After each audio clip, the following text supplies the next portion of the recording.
I want to thank the Glorianas, first of all, for asking me to speak. I feel very honored to represent the women today for Women's Sunday. When we were living in North Carolina, we happened to buy a house with an alarm system already in it. May not seem like very much to most people, but we were kind of excited. We hadn't ever had anything like that before, but we thought we would try it for a while, see if we liked it. Every time we left the house when we first started, we would dutifully touch all the buttons, and you had to set the alarm, and then you had to get out of the house fast because then the alarm would go off if you dawdled around the house. But after a time, we got more and more careless. The fun had worn off of having an alarm, and when we were in a hurry and didn't want to take the time, we'd just say, oh, let's just go, it'll be okay. Well, it finally got to the point where we only set it for special occasions when we were going out of town or for extended periods of time. At that time, I was working as a supervisor at an adult daycare in the specialized Alzheimer's care unit. And one late afternoon, after a long day, and I was ready to go home, I was tired and was planning already for the next day in my head and trying to watch traffic at the same time. And again, this was another day. Rich was going to be late at the church, so I knew I had to think about what I was going to start for dinner. And I had about a 20-minute drive to do all that. But when I pulled in the driveway, I stopped dead in my tracks. I noticed that the kitchen door had been broken, and it was a big window. There was a gaping hole, and glass was everywhere. We had been robbed.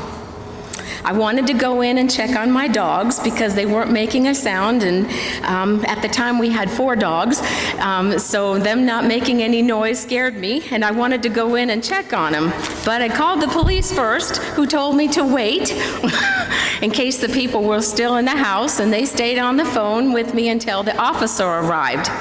Now, it didn't get real for me because I was kind of surprised until the officer started getting on all his garb, pulled out his gun, and looked at me and said, "Wait here." Well, someone had broken the window, opened the door, and had gone through most of the house, taking almost nothing, but went through everything, pulling drawers out and the such. Then the police dusted the house for prints, and nothing came up very helpful as far as fingerprints. Well, then he took out his police dog. At the time, we lived out in the sticks, and there was a little area over there that nobody was in, so we thought, well, maybe I can get the dog can smell something. Well, like I said, we had 4 dogs, and the police dog was more interested in smelling our yard than finding out who came to our house. But the thing that frustrated me most was that we had an alarm that came with the house. We didn't feel like we needed it in our neighborhood, and it was inconvenient to turn on at the time. Had it been on, when the glass broke, it would have sounded the alarm in the house and notified the police to come immediately, which may have prevented some of the things being stolen and us having to clean up the prints, which is not easy to clean up that stuff, and to buy a new door, which cost more than what they took. We just didn't use what we had. And that's kind of what happened in the parable today. Back then, talent was equal to 15 years of a laborer's salary.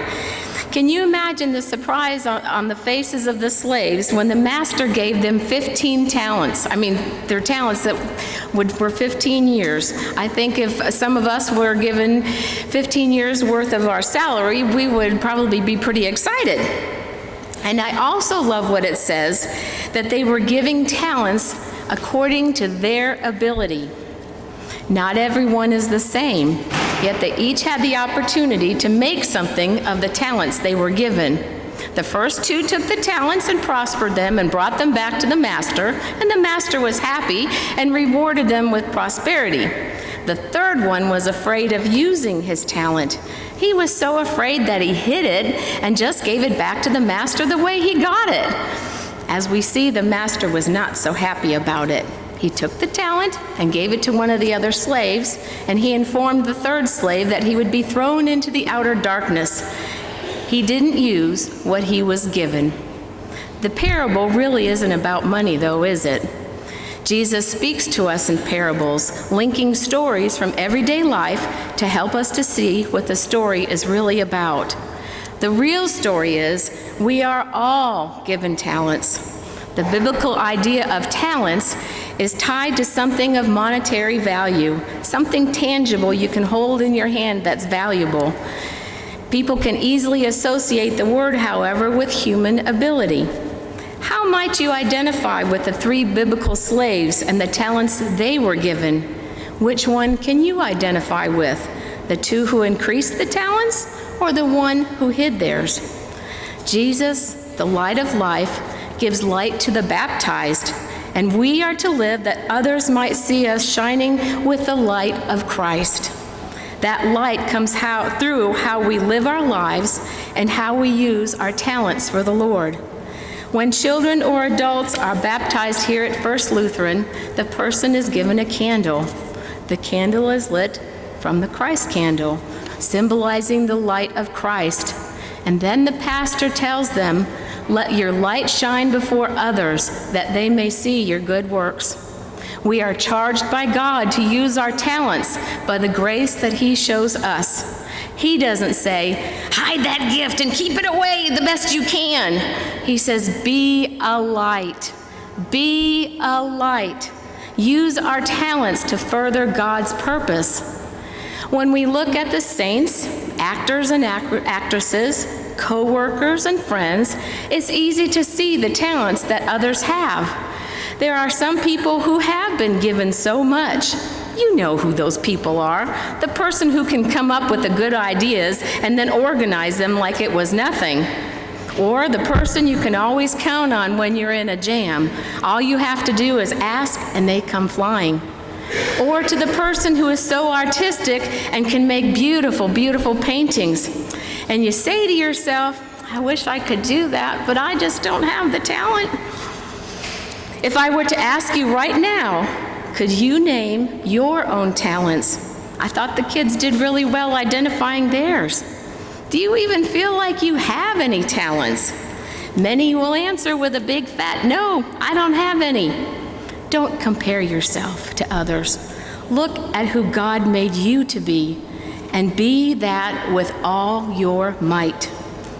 As Lutheran Christians, we don't want to be boastful about what we can do, but we are intentionally hiding or not acknowledging them. Who among us is still living with fear that drives them to keep their gifts, their hopes, and their dreams hidden from others?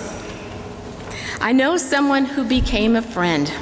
His name is Jarvis. He was a drug dealer in his earlier life, and he did pretty well from what he said, but it was a difficult life. At some point, his brother was killed in a drug deal gone bad. He has even shown me the scars from where he had been knifed in a fight. Life changed for him when a doctor diagnosed him with a debilitating illness where he is losing all the use of his muscles, which leaves him unable to care for himself and in a wheelchair. I met him as he came to the adult daycare at the tender age of 28. I say tender because everybody else at the daycare was 65 and older, so 28's pretty young. He had a scowl on his face and a hoodie over his head and this huge fake fur coat that smelled and looked like a wet dog. He seemed to be hiding in his coat so nobody would notice him, and he'd kind of grunt words when he wanted something. He'd sit there in his coat and say, "I want coffee, I want tea, I have to go to the bathroom." Jarvis still wanted to be his big bad self like he was in the day. He had heard about Jesus, but he was pretty mad at God leaving him like this. He wasn't the kind of person anyone wants to sit and talk to, especially with his attitude. I understood why he might be that way after all he had been through, but I wanted him to find some kind of joy in life. Whatever life was going to be for him now, I wanted him to have joy, a joy that passes all understanding, the joy of the Lord. However, I had really hoped that someone else wanted to do that for him so that I didn't have to. No, Lord, please not me. I made every excuse to God, like, He's really in somebody else's room. He doesn't have dementia, so he's kind of over there with those people. Maybe they ought to do this. Or, no, Lord, I really don't have the time. I have all this room. I got to supervise. I just can't deal with Jarvis right now. But much to the Lord's nudging, finally one day, I knew I needed to follow through. I like a challenge, so I decided one day that I was going to try and make him smile one way or the other. He became my project. So every morning, I said good morning with a smile and greeted him. I started to joke with him. And finally, to my surprise, he started to give it back by picking on me. I got him to take off that coat finally, and one of the other staff washed it for him. He didn't put it back on, almost as a symbol of taking off his shell. It took a long time, but eventually he started coming around. I sat down and talked to him about his life. He told me nobody cared about him, so why should he care about anybody else? And I told him I cared. He looked at me square in the eye, and he asked me, why? Oh, I thought to myself, here we go again. Now I have to really explain, and I'm not sure I can do this. And I could tell it's one of those make or break moments, and I didn't want to mess it up. And then God took over.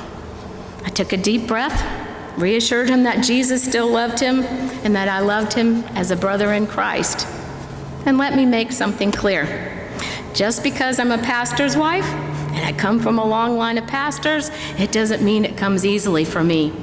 I went to seminary, but I was over in the apartment while Rich was over at seminary. I have to live what I believe and trust that the talent I was given will be used. And that's how I was able to meet him where he was and help him. Slowly, Jarvis began talking and laughing and telling jokes to me and other people. He came out of his shell just by taking the time to stand with him and support him. People of God, this doesn't always happen overnight. This was days and days of working with him. I didn't give up, even though there were times when I wanted to. His life has changed drastically since then for the better. We have remained friends, and he still calls. The disease is robbing him of being able to talk, but we have that connection, the God connection of reaching out and shining God's light. Folks, we're called to live out the faith that's in us. We are freed by the promise of God and Jesus that we receive in faith, and that gift of faith leads us to sharing it freely. It's not always long, drawn-out moments like with Jarvis. It took a while for him to watch how I interacted with the other people in the room before he trusted me to open up the way he did. Ask yourself this week, what are my talents? Am I using them? You have them because God doesn't make junk. Do we only use them on Sundays? When we walk out the door, do we change and put it back in our pocket because the pastors and others can't see us put our talents away and hide them? Or do we try and go out and use them? We have people all around us that need the hope and grace of Jesus, the lonely, those suffering in silence, and the marginalized of our society. They're not always just on the seawall walking along aimlessly. There are also people we work with. They are people we live next door to. They are people who work at the checkout at the grocery store. They go to school with us, and maybe even sitting in the seat next to us right now. When we meet them, what are we doing with our talents? Are we afraid that if we use our talents, somebody may not like us or judge us? Do our lives best exemplify our faithful living as children of light who embrace others out of our abundance and offer tangible signs of God's grace and salvation? Our words and actions are to be used to heal, to bless, and to prosper. Remember to heal, to bless, and to prosper. Walk in the light this week and always.